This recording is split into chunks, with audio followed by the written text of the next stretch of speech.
こんにちは、マスクドモデラーです。今回はブース販売用ガレージキットアズールレーン大砲の製作過程とガレージキットの塗装組み立てテクニックを包括的に解説します。アズールレーン大砲はディーラー一撃3万発さんのブースで販売中のガレージキットです。今回は彩色見本の塗装を担当させていただきましたので、キットの塗装組み立てに役立つ情報をお届けします。今回の動画は組み立てや表面処理に便利なおすすめツールの紹介、合わせ目消しやアイペイントのテクニック、綺麗なグラデーションを作るカラーレシピなど、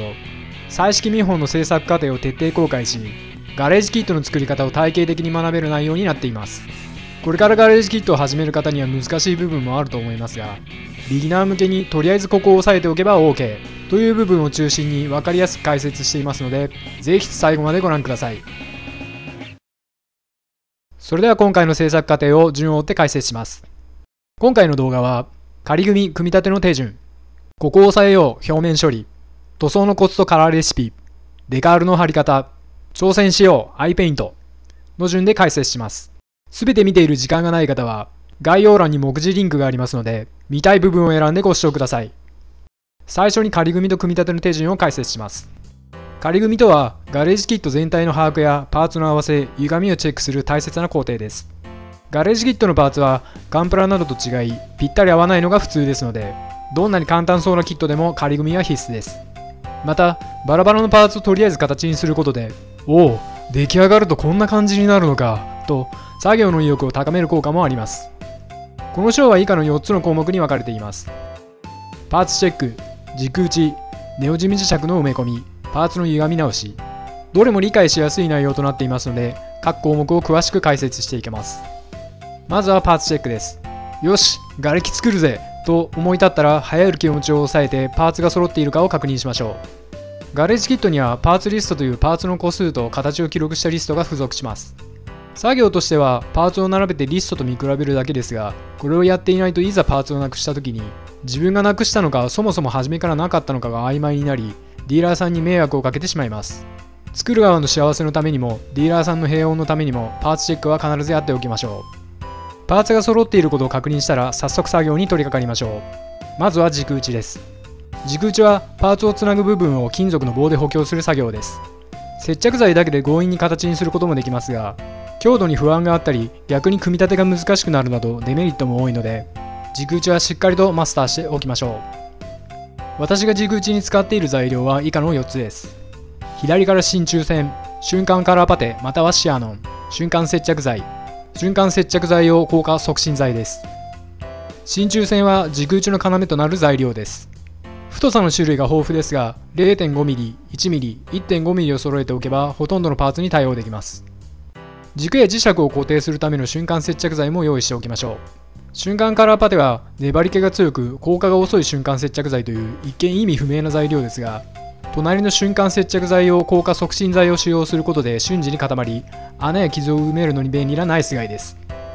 次に道具の解説です。左からデザインナイフ、毛書き針、ピンバイス、金属用ニッパーと紙やすりです。毛書き針はピンバイスの下穴を打つだけですので、安全ピンや画鋲でも構いません。ピンバイスは 0.5mm から 3mm まで 0.5mm 刻みで揃えておくと万全です。金属用ニッパーはペンチやプライヤーで代用しても OK です。真鍮線を切った時のバリを処理するため、粗めの紙やすりか金属用やすりも用意しておきましょう。実際に足のパーツで軸打ちをしてみます。ガレージキットのパーツには型で複製する時に発生する湯口という余分な部分があります。これをデザインナイフやニッパーで慎重に切り取ります。湯口を切り取ったら紙やすりできれいにならします。太もものパーツも同じように湯口をきれいにならし、パーツがぴったり合うか確認します。次にパーツに軸を差し込む穴を開けます。写真では見づらいですが、今回のキットには全てのパーツに軸打ち用の印がついていますので、この印の通りに穴を開けます。印にドリルを当ててまっすぐ慎重に穴を開けます。穴を開ける面に対してドリルが垂直になるよう心がけましょう。穴を開けづらい時は細いドリルで開けてから太いドリルで少しずつ広げていきましょう。今回は 1mm で開けた後 1.5mm に広げました。穴が開いたら 1.5mm の真鍮線を差し込み、金属用ニッパーで切断します。真鍮線の切断面は潰れたりバリができたりして太くなりますので、240番くらいの紙やすりで軽く削っておきます。まっすぐ差し込んでぴったりとはまれば成功です。反対の足も同様に作業します。同じように作業したつもりでしたが、豪快に隙間が空いてしまいました。聖者のように心が清らかな視聴者の皆さんの中には、ははん、悪い例としてわざと失敗してみせたんだな、と思ってくださるかもしれませんが、あいにく本気を振り絞って一発で決めようとしてこのざまです。このように私は穴開けが超苦手ですので、プラン B を発動します。軸を刺していない方の穴を 2mm のドリルで広げます。広げた穴に瞬間カラーパテを流し込み、瞬間接着剤を硬化促進剤を吹き付けます。すぐにパーツを合体させ、パテが硬化するまで待ちます。パテが硬化してから再び分離すると、さっきまで布のパーツに刺さっていた軸が太ももの方に移動し、ぴったりと軸と穴が合うようになります。どういうことと思われる方のためにもう少し詳しく解説します。穴の寸法が軸とぴったり同じだと、穴がずれた時にまっすぐにパーツが合いませんが、図のように穴が軸より一回り大きければパーツはぴったりと合うようになります。ただし穴がスカスカになり具合が悪いので、穴を瞬間カラーパテで埋め、合体し硬化させてから分離すると、軸と穴がジャストフィットするようになるというわけです。ビギナーの方でも簡単に軸を合わせられますのでおすすめの方法です。続いてネオジム磁石を使って組み立てを解説します。組み立ては軸打ちだけでも十分ですので、ガレージキットに慣れてきたら試してみてください。磁石を使うメリットは、接着剤を使う必要がなくなる、いつでも簡単に組み立て分解ができるという点です。接着剤は塗装後のパーツにうっかりついてしまって台無しになることも多いので、個人的には極力使わないようにしています。また簡単に組み立てられるため、塗装中に色のバランスを確認できたりとクオリティアップにも貢献します。工数が増えますがメリットも大きいので覚えておく価値のあるテクニックです。磁石は各メーカーからいろんな大きさのものが販売されていますが、一番汎用性が高い直径 3mm 厚さ 3mm のものと直径 3mm 厚さ 1.5mm のものを揃えておけば大丈夫です。直径 1mm、2mm、5mm といったものもありますので、必要に応じて買い足していきましょう。やり方は至って簡単で、ドリルで 3mm の穴を開け、磁極を間違えないように磁石を差し込むだけです。写真のように磁石を棒状に連結して差し込むとやりやすいと思います。磁石埋め込みは工数が多いものの、軸打ちよりも大雑把でいいためむしろ簡単です。強度が必要なパーツには軸打ちを併用すれば完璧です。特に髪の毛はアイペイントをする際、頻繁につけたり外したりしますので、磁石にしておくと作業が快適です。決して難しくはありませんので、穴開けになれたらチャレンジしてみてください。次はパーツの歪みの直し方です。ガレージキットはレジンに複製する関係上、パーツが歪んでいることが頻繁にあります。今回も実際に組み立ててみると、ドレスの裾が曲がって浮いていることがわかります。衣類などの厚みがないパーツや髪の毛などの細長いパーツは特に歪みやすい傾向があります。今回はドレスの裾がぴったりと設置するように歪みを直します。こちらが修正前です。足の角度に対してドレスの裾が上を向いていることがわかります。タッパーに熱湯とパーツを入れ、10秒から20秒ほど待ちます。パーツが柔らかくなったら他のパーツと合わせて角度を調整します。パーツの温度が下がって再び硬くなったら出来上がりです。修正前に比べてドレスの裾がまっすぐになったことがわかります。お湯を作業部屋で調達する方法としては、電気ケトルやポットがおすすめです。ガレージキットでパーツの歪みを直す機会が多いので、持っておくととても便利です。ここまでの内容は、好評公開中の動画ガレージキットの作り方に仮組み、組み立てでさらに詳しく解説しています。間違って埋めてしまった磁石を一緒に抜く方法や、フィギュアを台座に固定する方法など、組み立て解説動画の決定版といえる内容となっていますので、興味のある方は概要欄のリンクからご視聴ください。さて、ここからはこのキットの特徴であるビワの組み立てを解説します。ビワには弦を張ることができる仕様になっていますが、結構難しいので、弦なんかなくてもいいやという方は次の章まで飛ばしてください。ビワを組み立てるにあたり覚えていただきたい部品の名前が2つあります。1つ目が弦を固定するための複樹、2つ目が弦を巻き上げる糸巻きです。聞き慣れない単語ですが、この解説の間だけ覚えておいてください。ビワのパーツ構成は糸巻き4本と複樹1個、本体3個の計8パーツとなっています。最初にギターでいうところのヘッドの部分を加工します。パーツの印の位置に 1mm のドリルで穴を開けます。次に糸巻きの先端をニッパーで切断します。先端に穴を開け 1mm の真鍮線を差し込みます。これを4本とも同じ作業をします。ヘッドに糸巻きを差し込みます。糸巻きがまっすぐに並ぶよう調整しましょう。次に複樹を加工します。福寿の表面から 0.5mm のドリルで裏側まで穴を貫通させます。次に裏側から 1mm のドリルでパーツの厚みの半分くらいまで穴を開けます。表側まで貫通してはいけないという点に注意しましょう。穴が開いたら釣り糸の後端に結び目を作って福寿の裏側から糸を通します。4本とも同じ作業をし、写真のようにピンと糸を引っ張ることができれば成功です。もう一度分かりやすく図で説明します。最初に表から 0.5mm の穴を貫通させ、次に裏側から 1mm のドリルで途中まで穴を開けます。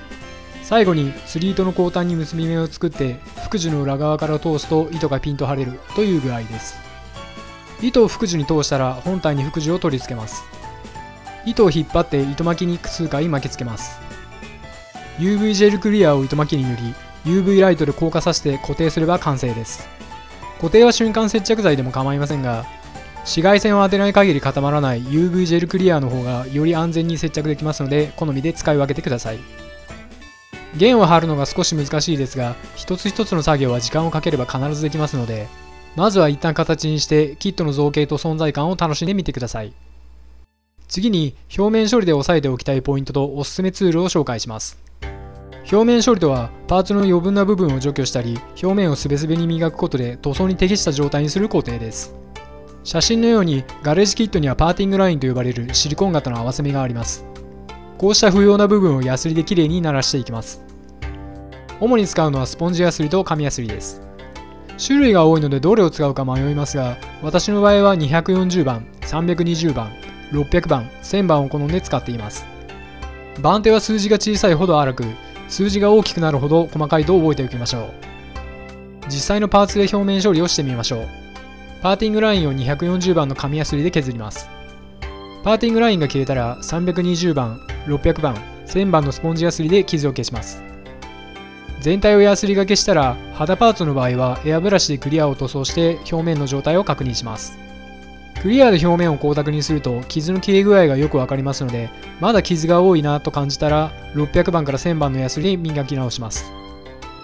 またクリアを塗装する前にガイアノーツのマルチプライマーや染球の密着論を下塗りしておくと塗料の食いつきが良くなります。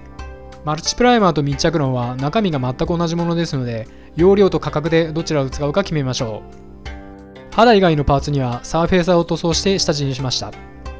今回の場合は髪の毛をグレーのサーフェーサー、ドレスはピンクのサーフェーサーで塗装しました。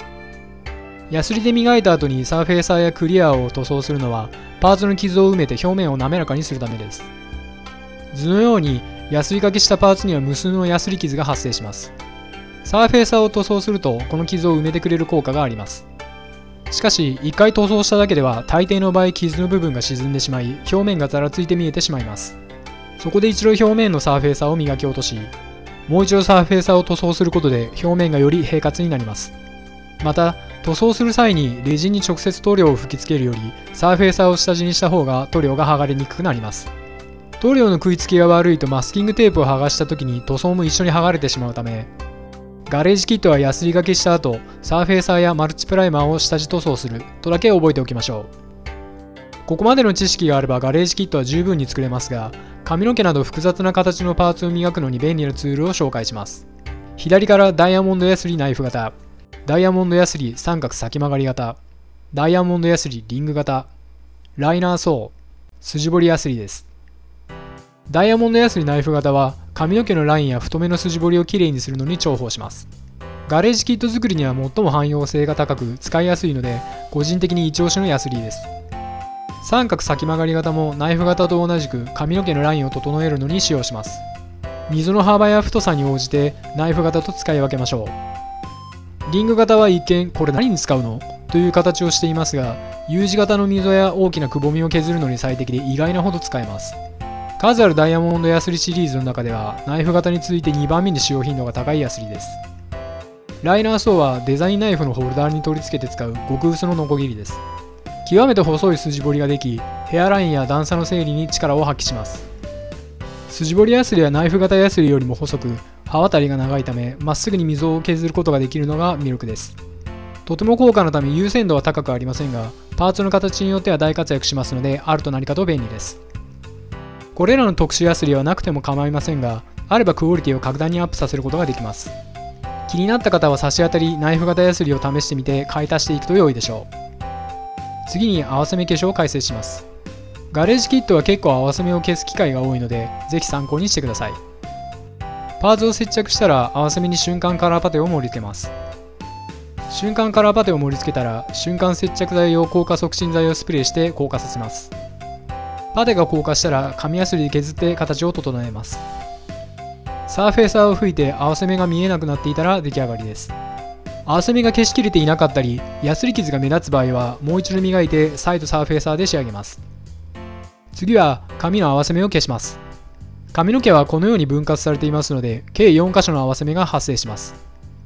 接着して瞬間カラーパテを盛り付け硬化促進剤で固める流れは先ほどと同じです。1回で厚く盛り付けると削るのが大変ですので薄く盛って削り薄く盛って削りを繰り返した方が早くきれいに仕上がります。サーフェーサーで仕上げるとこんな感じになります。大抵1回ではきれいにならないのでサーフェーサーを吹いて磨くのを何度か繰り返すことになります。髪の毛本体の合わせ目を消したら別パーツになっている細い紙を接着します。細い紙も頭頂部などに隙間ができますのでタミヤパテホワイトで隙間を埋めます。今回瞬間カラーパテでなくタミヤパテを使ったのは柔らかくてとても削りやすいからです。複雑な形のパーツかつ広範囲にパテを盛り付ける場合は硬化時間の速さよりも削りやすさを優先した方が早くきれいに仕上がります。一度に厚く盛らず薄く何回かに分けて盛った方が良いのはカラーパテと同じです。乾燥を待つ間に他の作業を進められるよう上手に段取りしましょう。ここまで解説をご覧になってやっぱり合わせ目消すとかできそうにもないなぁと心が折れる方もいらっしゃると思いますが、難しいと感じたら合わせ目を消さずに作ってしまうのもありです。この画像は表面処理前のパーツにテストで塗装した試作品なのですが、パッと見で紙の合わせ目を消していないことに気づいた方はほとんどいないと思います。そもそも大砲を見たときは視線が1箇所へ集中しますので髪の毛の合わせ目に注意がいくことは少ないでしょう。この破壊力に比べれば合わせ目程度はしびれクラゲに紛れたホイミスライムくらい目立たないので思い切ってスルーしてしまってもいいでしょう。次は筋彫りの彫り直しを解説します。網タイツの筋彫りはパーティングラインを削るとその部分だけ消えてしまいますので彫り直しをします。パーティングラインをある程度削ったら筋彫りが完全に消えてしまう前にライナーソーや筋彫りヤスリで彫り直します。パーティングラインで消えてしまっている筋彫りは結構多いので知っておくと役立つと思います。最後に筋彫りをより細くシャープに見せる方法も解説します。この内容は熟練者向きですので無理に理解しなくても大丈夫です。ガレージキットの筋彫りはシリコン型で複製する関係上細くするのには限界があります。そのため筋彫りはやや太めになることが多いのですが、もっと細いとなおいいなと思うことがままあります。そういう場合はライナーソーなどより細い筋彫りツールで筋彫りを彫り直し、パーツの表面を削ることで細く見せることができます。墨入れをすると結果はこのようになりますので印象が大きく変わります。修正前と後では筋彫りの印象が違うことがわかると思います。ただしとても手間がかかりますのでパーティングラインの部分だけきれいに彫り直せばひとまず十分です。表面処理についてはガレージキットの作り方3表面処理編という動画でより詳しく解説していますので理解を深めたい方はぜひご覧ください。仮組みと表面処理が終わったらいよいよ塗装に入ります。解説に入る前に使用ツールを紹介します。エアブラシはノズル口径 0.3mm と 0.18mm を使い分けています。エアブラシは口径が大きいほど塗料の噴射幅が広く、小さいほど噴射幅が狭くなります。口径が大きな 0.3mm は広い面積を均一に塗装することに適していて、サーフェーサーやクリア、メタリックを均一に塗装するときに使用しています。0.18mm は細吹きに最適で、グラデーション塗装をするときの主力として愛用しています。細吹きによるグラデーション塗装はツールに依存する部分が大きいので、高価ですが、できれば口径の小さなエアブラシを使った方がクオリティは上がりやすいと言えます。使用ツールはすべて概要欄に記載してありますので、興味がある方は参考にしてみてください。それでは塗装の解説に入ります。まずは肌色です。肌色はクリアカラーを使用し、レジンの色を利用したサフレス塗装で塗装します。不透明の肌色塗料を使うよりも柔らかい印象になりますので、多くのモデラーに使われている方法です。表面処理の時に肌だけサーフェーサーを使わずにマルチプライマーとクリアを下地に使ったのはこのためです。今回使用したのはガイアノーツのサフレスフレッシュピンクとサフレスフレッシュオレンジです。使いやすく多くのモデラーが愛用している定番の肌色塗料です。今回はピンクとオレンジをそれぞれ4対1の割合で混色して使用しています。エアブラシで影になりそうな部分に少しずつ色をのせていきます。一度に厚く拭くのではなく、様子を見ながら薄く重ねていくのがポイントです。1回目はこんな感じです。まだ肌色というには薄いですが、柔らかな感じは出ています。雰囲気がつかめたら全体に色をのせながら影になる部分を強調していきます。慎重に塗り重ねていき、明るい部分をガイアノーツのフレッシュ、影の色をフレッシュオレンジと同じぐらいの濃さにしました。クリアカラーは吹き重ねるたびにどんどん濃くなりますので、市販のフィギュアや不透明の肌色塗料を目安にすると良いと思います。色が濃くなりすぎると薄くすることは基本的にできないので慎重に見極めましょう。指など細い隙間には塗料が入りにくいので先に面相筆で書き込んでおくと良いでしょう。すべてのパーツの色が揃ったら光沢クリアで保護しておきます。グラデーションして作った塗膜は薄くて弱く剥がれやすいのでクリアで保護しておくと安心です。クリアの乾燥が不十分だとマスキングテープを剥がした時に跡が残ってしまいますので、気温によりますが12時間以上は乾燥させた方が安心です。光沢クリアを十分に乾燥させたら塗り分けのためにマスキングをします。曲線をマスキングするときは図のように小さく切ったテープを重ねたり、曲線に切ったテープを重ねる方法が早くてお手軽です。ただ、どうしてもテープを重ね合わせた部分から塗料が入り込んでしまうことがありますので、筆での修正もセットで考える必要があります。そこで今回はできるだけ修正なしで綺麗な直線、曲線をマスキングする方法を解説します。まず 0.5mm の極細マスキングテープを塗り分けの際に貼ります。次に極細マスキングテープにかぶせるようにマスキングゾルを塗ります。最後に全体をマスキングテープで覆います。こうすると長い直線や曲線もガタつきがなく綺麗にマスキングすることができます。ポイントは全体をマスキングする前にマスキングゾルを塗ることです。マスキングゾルには粘着性がありますので上から貼るテープが浮くことを防ぎ、塗料がテープの間から侵入することがなくなります。全体をマスキングしたらブラックプラスクリアとクリアブラウンを重ね塗りします。真っ黒になりすぎないよう注意しながら塗ります。こちらが塗装後にマスキングを剥がした状態です。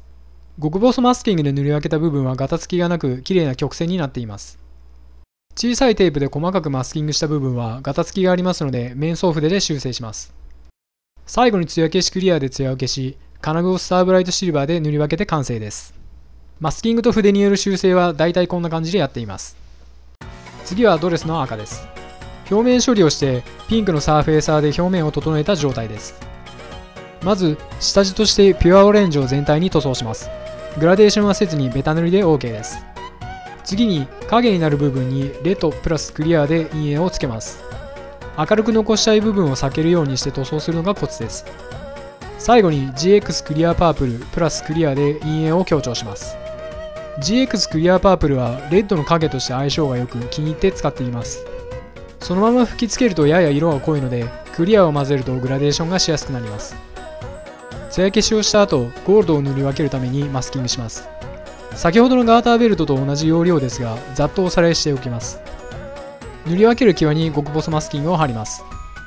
テープにかぶせるようにマスキングゾールを塗ります。小さく切ったテープを丁寧に貼っていき全体をマスキングします。マスキングできたらスターブライトゴールドを塗装します。薄め液はメタリックマスターを使っています。いい感じに塗り分けできました。次はタイツを塗装します。タイツはサーフェーサーエボフレッシュという肌色サーフェーサーを下地にしています。筋彫りを彫るときに傷がついてしまいましたのでパテで修復後サーフェーサーを使いましたが肌色なら何でも OK です。下地ができたらブラックプラスクリアで陰影をつけていきます。いきなり熱く吹きすぎると後戻りできないので注意しましょう。1回目はこんな感じでどこに影をつけるか探りを入れるようにして塗っていきます。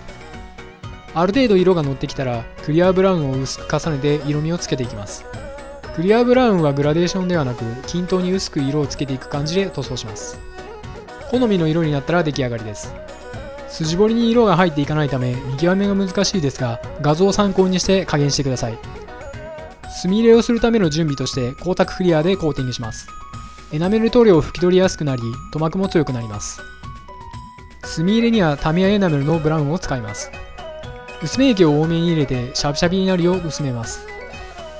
面相筆を使って塗料を筋彫りに流し込みます。はみ出た塗料をエナメル溶剤を含ませた綿棒で拭き取ります。ラッカー系塗料はエナメル溶剤に溶けないのでエナメル塗料だけを拭き取ることができます。最後に艶消しクリアコートして完成です。筋彫りを彫り直したおかげでシャープな印象の網タイツに仕上がりました。次は髪の毛です。髪の毛は最初に風群青とブラックを1対1で混ぜて基準となるダークグレーを作ります。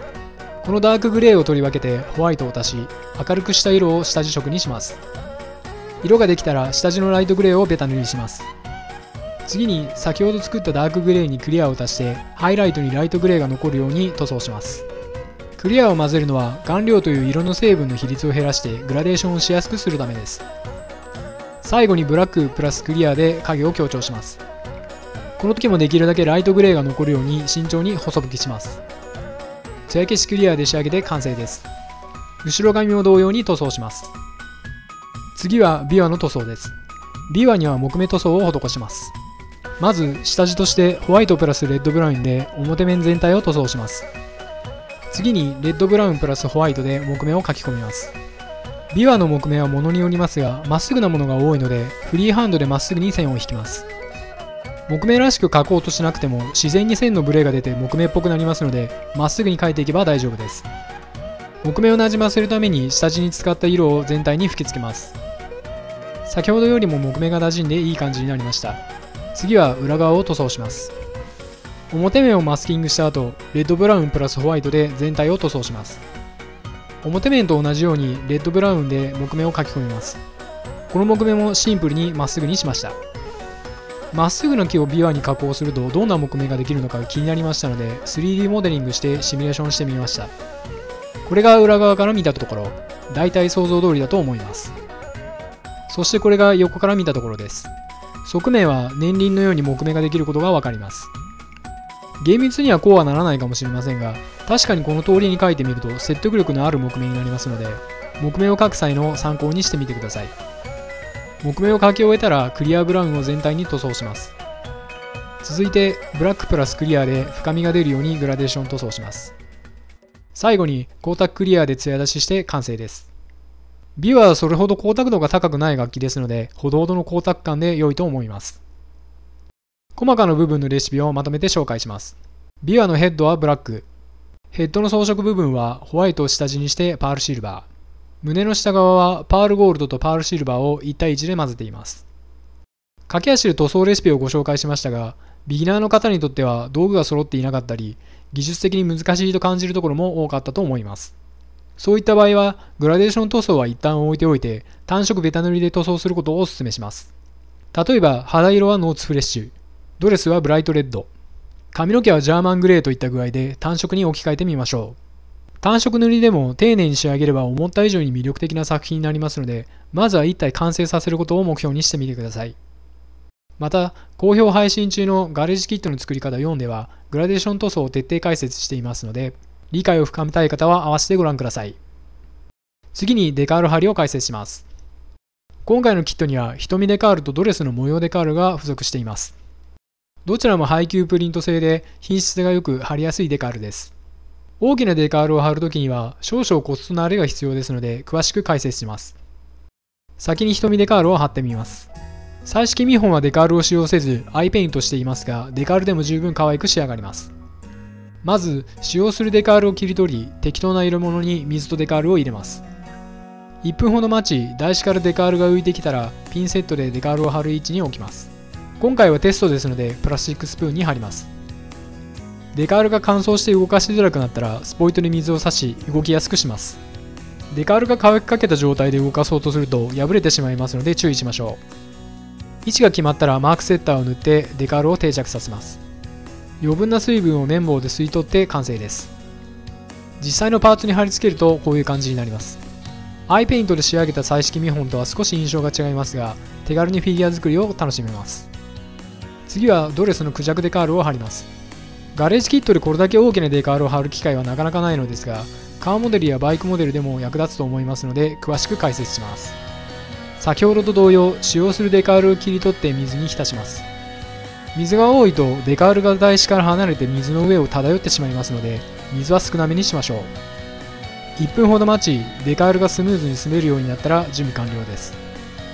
デカールの余白を取り除き、デカールを指で押さえながら台紙を引き抜きます。小さなデカールはピンセットでつまんで貼った方が早いのですが、大きなデカールの場合は台紙を引き抜く方が貼りやすいです。指で押さえるポイントをずらしながら慎重に引き抜いていきます。デカールが乾いて動かしにくくなってきたらスポイトで水を差します。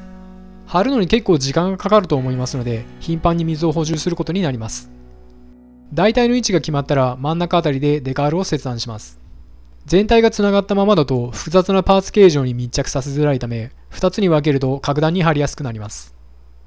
幸い手で隠れる部分がありますのでその部分で切断すれば仕上がりに問題はありません。位置が決まったら綿棒で余分な水分を取り除きます。綿棒はこすらずにコロコロと転がすようにして水を押し出します。こすると破れてしまったりデカールの色が落ちてしまったりしますので注意してください。次に熱湯に浸した綿棒をデカールに押し当てて凹凸になじませます。デカールは熱で柔らかくなりますので凹凸が多いパーツに密着させる際には有効な方法です。デカールを柔らかくして曲面になじませる方法としては他にマークソフターとマークセッターという商品があります。マークソフターはデカール軟化剤ともいいデカールそのものを柔らかくします。マークセッターはデカール軟化剤とデカールのりという接着成分が含まれておりデカールを柔らかくしつつのりで定着させます。デカールの軟化作用はマークソフターの方が強力でマークセッターはほどほどです。マークソフターの軟化作用は極めて強力なので水で薄めて使わないとデカールがボロボロになることがあり注意が必要です。結論を言うと今回のように大きなデカールを貼るときにはどちらも使用をお勧めしません。理由は軟化剤でデカールを柔らかくするとやり直しができないからです。デカールの構造は図のように下からのり、インク、クリアの層が重なってできています。デカール軟化剤はこのうちのクリア層を溶かして柔らかくするので一度柔らかくしてしまうともろく破れやすくなり貼り直しが非常に難しくなります。対して熱による軟化はデカールを傷めることなく柔らかくでき冷えれば元の強度に戻りますのでやり直しが比較的容易です。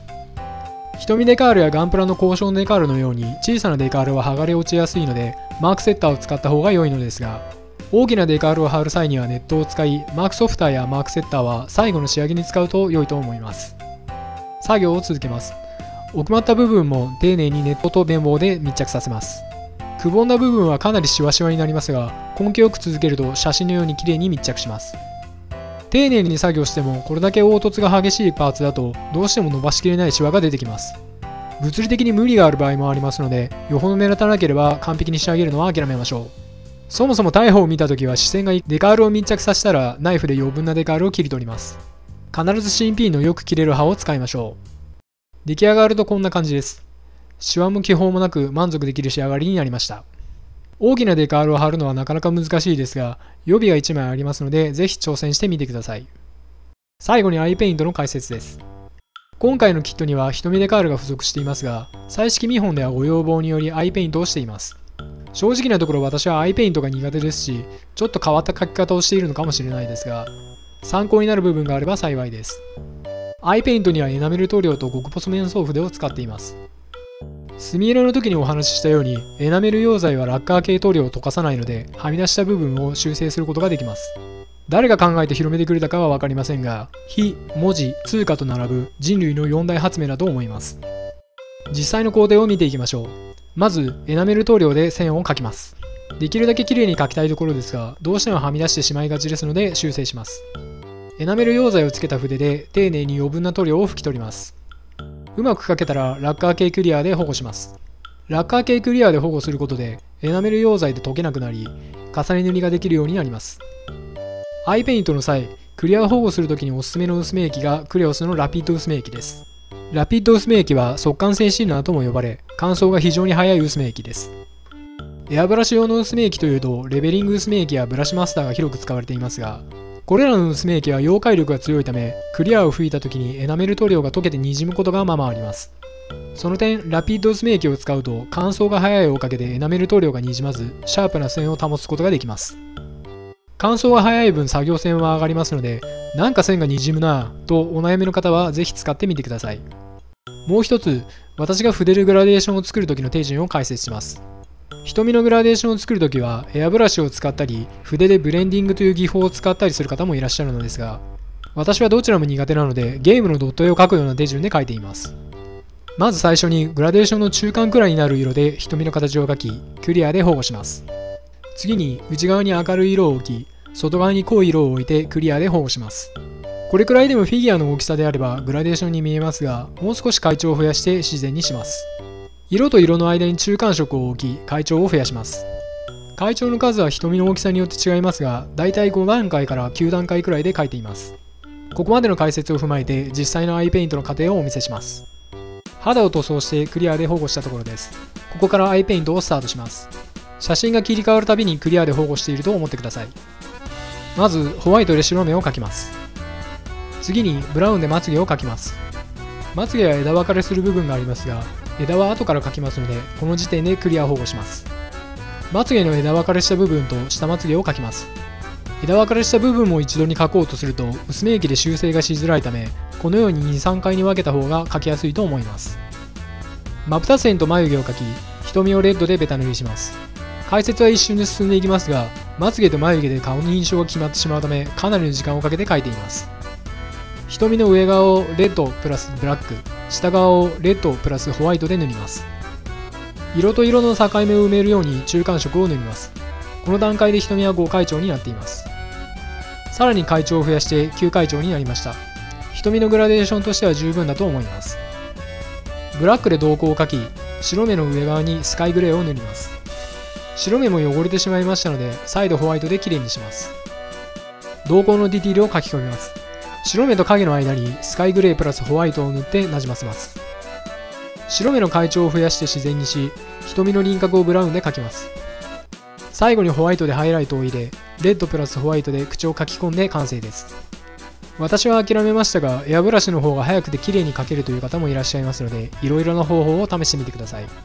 自分にとって楽しく続けられれば、どんな方法でも正解です。他人と比べすぎないよう、自分のペースでアイペイントを楽しんでください。